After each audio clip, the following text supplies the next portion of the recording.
myself Aarti Kapoor. I am your social science educator. So today we will start with our history chapter number 1, tracing changes through 1000 years. First of all, let's see the overview of the chapter. As we know that all things change with the time. We learn in standard 6 how the people start growing. First of all, they don't know how to grow crops, and then slowly they learn how to grow crops, and then slowly they learn how to grow crops according to season, right?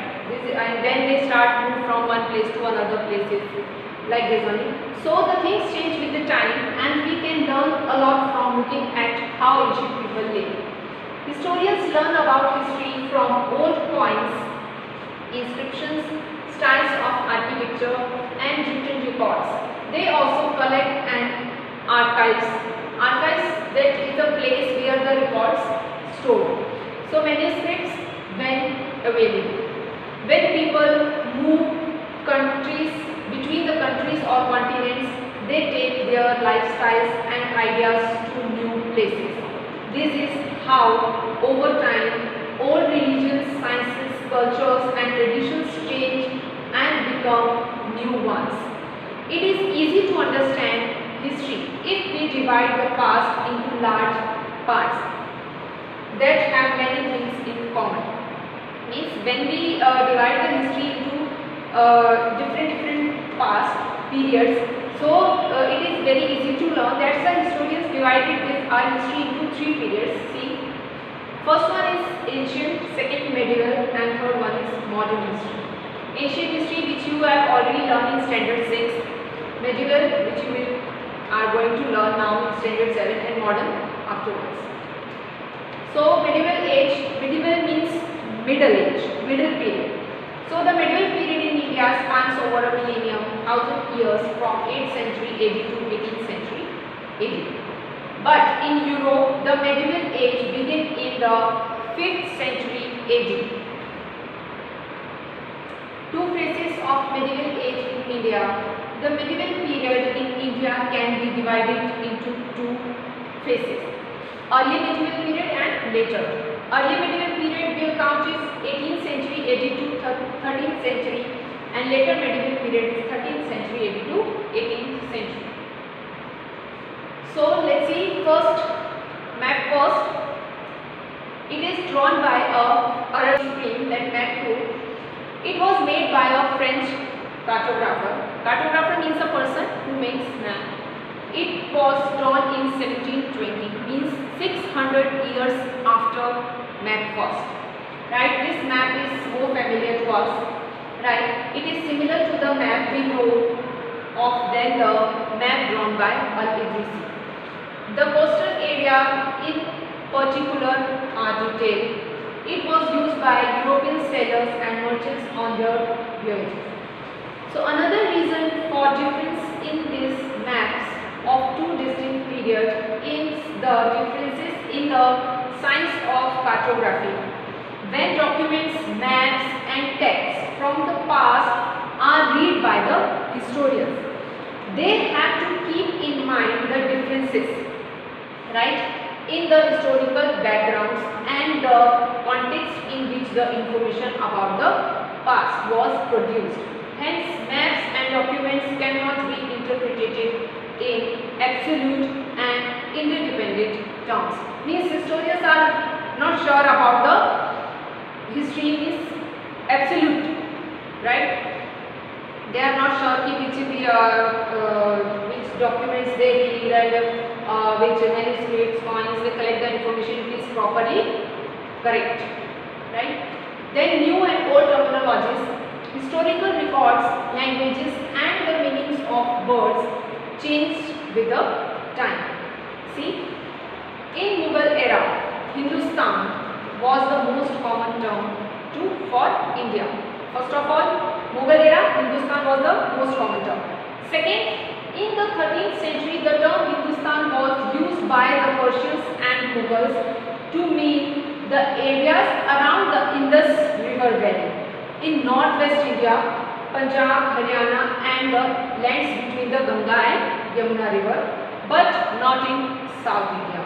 First of all, common for India, that Hindustan term. Second, in 13th century, Hindustan was used by the Persian and Mughal to mean the areas around the rivers, Indus River. And third one, see, Babur also used the term Hindustan to explain the geographies and cultures of the subcontinent in the early 16th century. Historians have to check the meanings of the terms and words they use as they change from time to time. For example, today we people are use a word foreigner. For them, those who are not in an Indian, if teachers give you one project, so what you people will do? You people will start searching from different books, from take the help of the net also, ask your friends, families, like that. That's like that only. Just as you are using the graphics page to learn about history, historians also use different sources to learn about the past, right? Depending on the period they want to study and what exactly they are looking for. In this book, for example, we will read about the 1000 years from roughly 700 to 1750 CE.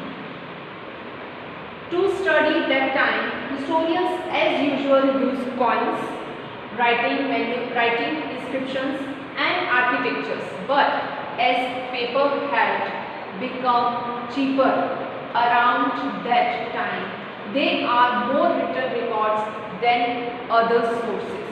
At that time, they actually found some written records also. Although all sorts of things from religion to politics to the sciences were written about, they were either not written on very good paper, means paper quality was not very good, written in poor handwriting also, and handwriting is also not very good, or the languages they were written in have now disappeared. Another problem is that most of it was either written by or paid for by a few rich and powerful people, so they often tell only one side of history. Means they are not too sure that written records are proper, written records are correct, because what they were thinking that the handwriting was not handwriting is not good, and language is not proper knowing, actually they don't know, and the paper quality was not very good, right? And they are thinking like that written by or paid for the, means they are paid for the powerful people, so they often tell only one side of the history. If you have a friend, suppose if you have a friend who have bad handwriting, and if you have ever tried copying their notes, you know that it is not a very easy thing to do. If suppose you are absent today and next day you will go school and you ask someone, one of your friends, just give me your notebook, and his handwriting is, or handwriting is very bad. So how do you understand what is writing? You copy, if you will copy, when you will copy, it is very writing were made by hand only. So it is called manuscript, we all know. So the job of those people called scribes was to copy whatever it was that their masters wanted copied.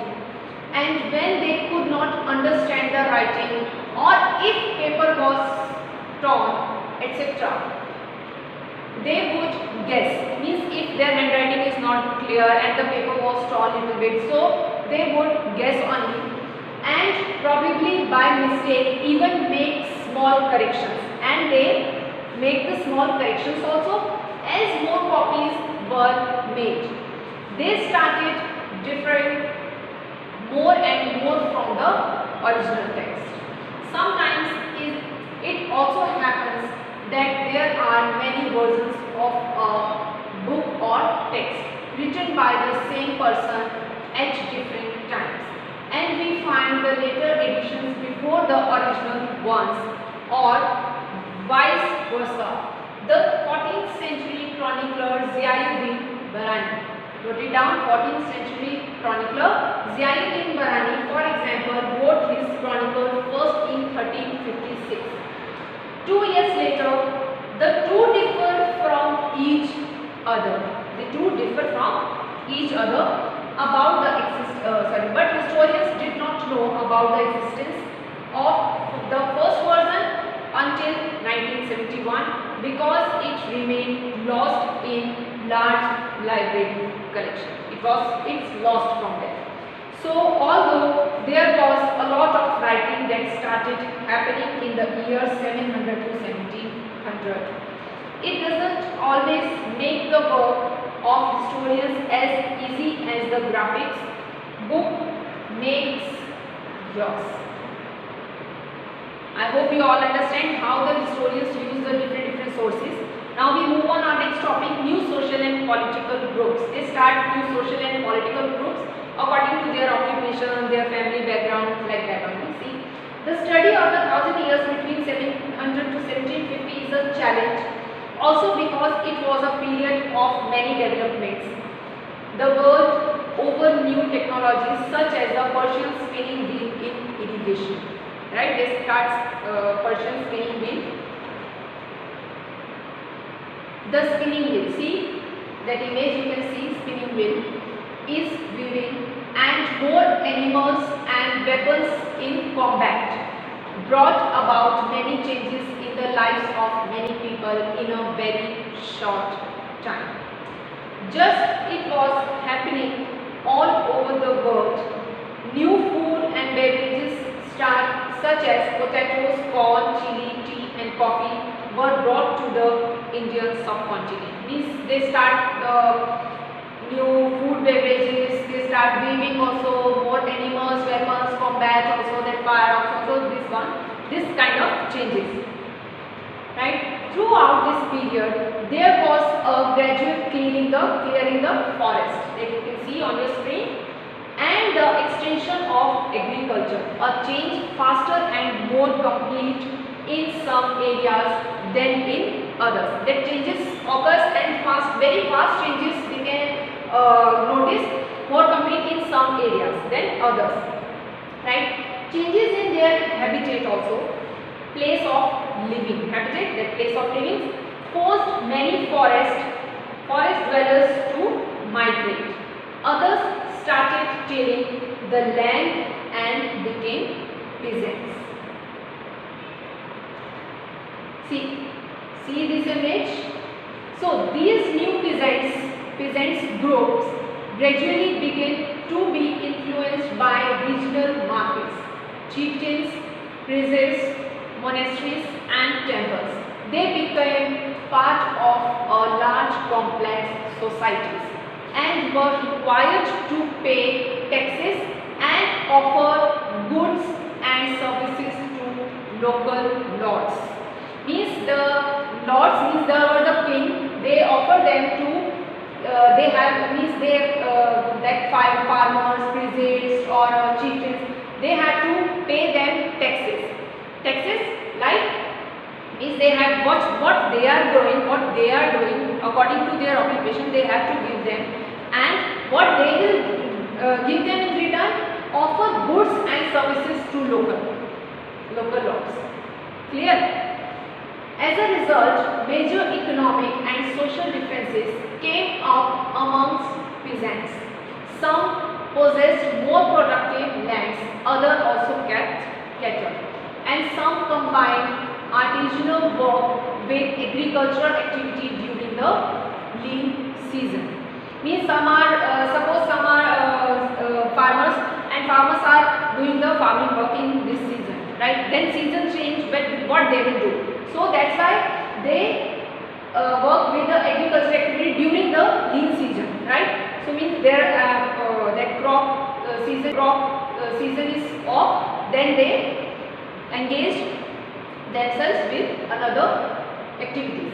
So as society became more differentiated, people were grouped into jatis. Now the people were grouped into jatis or subcaste and ranked on the basis of their backgrounds and their occupations.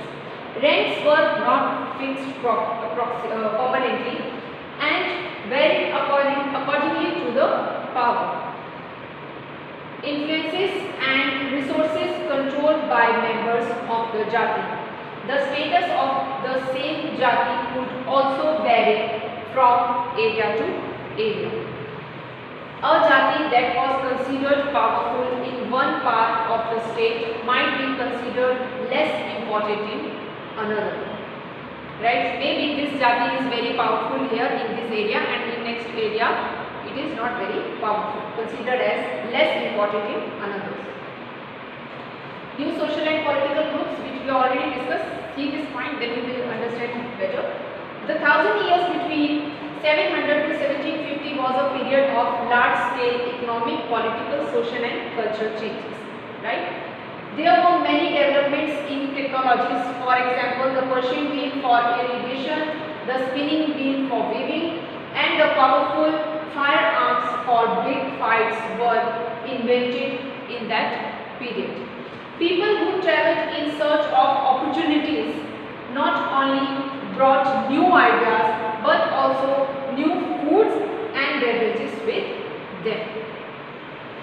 Many Rajputs became famous in India before the rise of the Mughal Empire. Initially, the term only included sons of rulers, but later it also included soldiers and commanders. Marathas, Sikh, Jat, Ahoms and Kshatriyas also become important in this Indian subcontinent in that period. Then many forests were cleared to make land for agriculture. Peasants became an important part of the society and started receiving help from the rulers if they paid taxes. Different groups of jatis or subcastes came into existence on the basis of occupation, and rules and regulations made by the Jati Panchayat only were enforced by an assembly of elder people. Different jatis or group of jatis and subcastes, they have to follow the rules and regulations which is made by the Jati Panchayat and were enforced by an assembly of elder people. Now regions and empires. The Cholas and the Mughals controlled many parts of India from Bengal to Afghanistan, and historians are still trying. They are still trying to find the reasons why rulers kept claiming to have control over the regions. The Chola, Khilji, Tughlaqs and Mughal dynasties built big empires known as pan-regionals. So pan-regions, however, all those empires were not equally stable and often fought with each other. Right? They fought with each other for the empires only, for the take the control on others' kingdom only. Mughal Empire declined and the British Raj became more powerful in India in 18th century. With the decline of the Mughal Empire, many small rulers and kingdoms came up across India, right? But almost all of them continued to be influenced and affected by the major changes happening across the Indian subcontinent. See, I hope you all understand our old and new terminologies, right? Now, old and new religions. Old and new religions, the 1000 years of history that we are exploring here witnessed major developments in religious traditions. People's belief in the divine was sometimes deeply personal, but more usually it was collective. In this, our next topic is old and new religions. Here you will learn about this. So, collective belief in a supernatural is known as religion, and it was often closely connected with the social and economic organization of local communities, and as the social worlds of these groups changed, so too did their beliefs. See, belief in religion. Their beliefs in religion also grew with the rise in agriculture. As more people became farmers, their lives more than ever before started depending on good rains and weathers. astrologers and other scientists who could study weather patterns and advise on matters such as planning, marriage, family and wars became known as scholars and priests. And people started respecting and fearing them. Means the people start respecting them also and they start fearing from them also, right? Then this was also the period when new religions appeared in the subcontinent. Then the starting of the new religion. See, merchants and migrants first brought the teaching of the Holy Quran in India in 7th century. They start the new teachings or new religions brought in India. So Muslim regards the Quran as our holy book and accept the sovereignty of that the one God, Allah, whose love, mercy and beauty emburs all those who believe in Him without regard to their social background, wealth or caste. In 7th century, merchants and migrants, they brought the Holy Quran in India, old and new religions. In the 1000 years between 700 and 1750, there were many changes in religious and beliefs, the people, and they were connected to the last socio-economic trends across the world. Hinduism became stronger in India. Many deities came to be worshipped, and royal families built huge temples.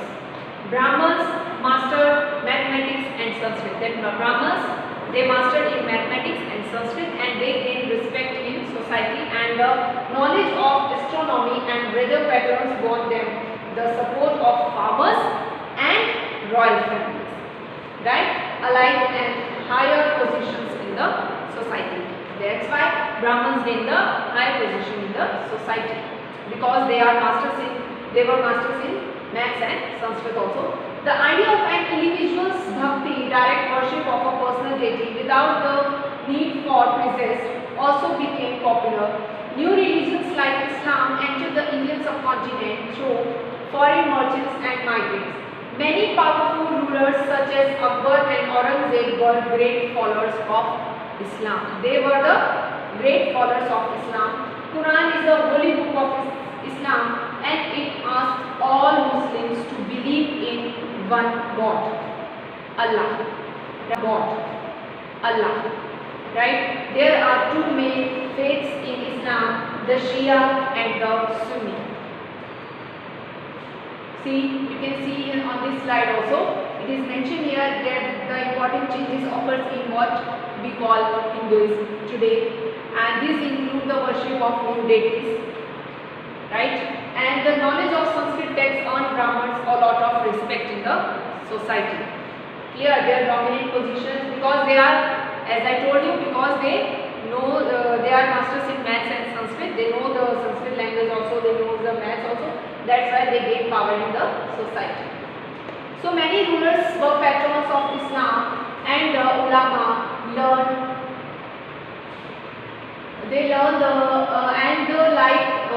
and like Hindus, Islam was interpreted in a variety of ways by its followers. Means they got the Holy Quran, and what they said कि only one God is there, which is Allah, right?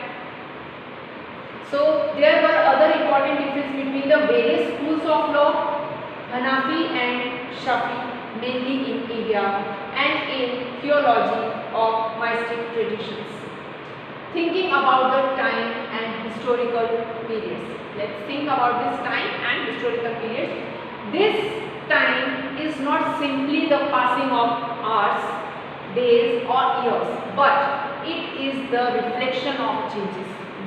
I think you all understood now how many changes occurs here or there, and that changes that happens everywhere all the time, but we can study time in an easier way by dividing into periods, right? A British historian divided the Indian history into three periods. A British historian was divided into three periods: Hindu, Muslim and British, right? But no one follows the classification today because it is considered very narrow. Because Hindu, Muslim and British, it is very narrow only. So instead the periods between 700 and 1750 is called the medieval period, meaning it was the time between the old and modern periods, old and new periods, right? During the medieval period, India became very rich and powerful and attracted even more merchants and governments from around the world, especially Europe.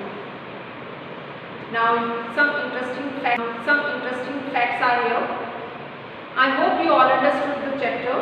So let's see the interesting facts. Did you know the name Babur is formed from the Persian word Babur, meaning tiger. Then many scientists believe that learning new languages can boost your brain power. And Al-Idrisi was born in Morocco. So thank you so much all of you. I hope you all understood this chapter. We will meet again with the next chapter.